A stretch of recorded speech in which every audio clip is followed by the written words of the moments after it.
keep painting this picture because I think that this is truly and genuinely super exciting and revolutionary. You have your head of sales, you have your chief product Yeah. officer, you have all these different groups of people to say, really love it if the product did this.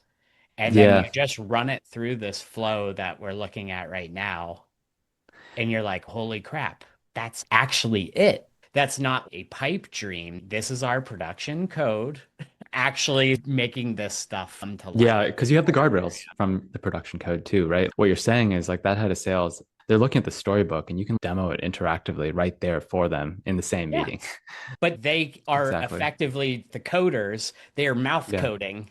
Mouth. They're mouth coding, and then we help facilitate it. Why I get so excited about this stuff is that developers have historically been just abysmally far down the waterfall process, even for agile workflow. It's not agile. Like this whole like Yeah. designer developer handoff is depressing and has gone in the wrong direction over the years. And so this, what we're looking at here are like really powerful and empowering moments for developers to bring other people into this world. And sure, we're still looking at VS Code under the hood, but having the workshop environment of Storybook that actually gives the visual output is so incredibly accessible now for Yeah. so many people.